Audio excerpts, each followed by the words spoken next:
Journeys are really important. We all take them perhaps as a matter of course during our lives.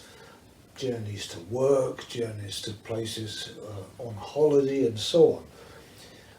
But in fact we can see our entire lives as a journey.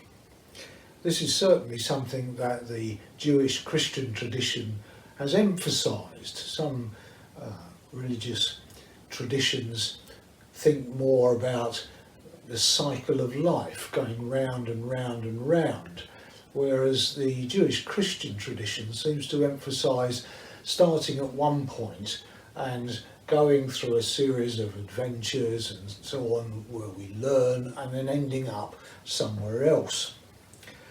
And so we're going to look at one particular life's journey, that of Abraham. One of the most significant journeys that I've taken in my life with some friends of mine is cycling from Land's End to John O'Groats. I've done it 3 times, and there were certain things about this journey that I think you can see mirrored in some ways in the biblical journeys. First of all, there was the idea of the journey, and this was like a small seed really, which slowly grew until we got to the point where we said to ourselves, well, let's give it a go. We weren't sure whether we'd make it or not. But there was also a purpose to this journey, and that was on each of the 3 occasions to raise money for various charities. And of course there was the challenge of the journey. It's an awfully long way from Land's End to John O'Groats, just shy of 1,000 miles on a bike. And of course we were novices to some extent, so we learnt a lot on the way of how to do these kind of journeys, and by the time we'd done it for the 3rd time, we were something more like an expert. And of course on the way you're never quite sure what you're going to come up against, and so there were times of testing, both for us as a team but also for individuals within the team. But underlying it all was the conviction or belief that we could in fact do this if we journeyed together and supported one another.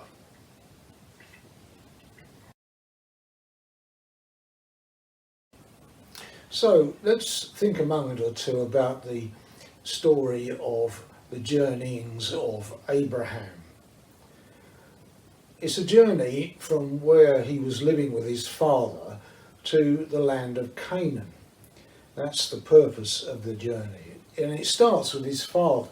They set off to go to Canaan, but they never make it. They get kind of stuck in a place called Ur of the Chaldees.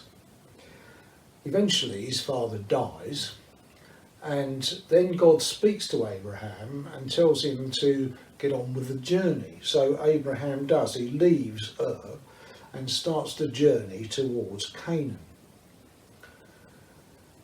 The purpose is to reach this land which God is going to give to him and to settle there. And along the way there was God's promise, and the promise was that Abraham would have a son, and through his son and his son's sons and their children and so on, 2 things would happen.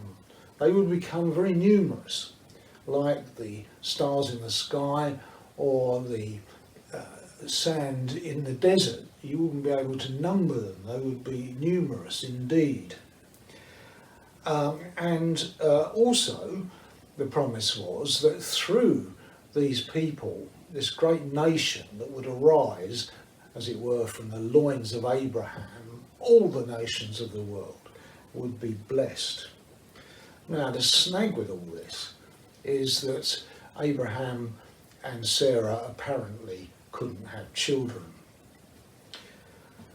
Eventually, however, after a lot of trials and errors and all sorts of things going on, the promise does in fact come true.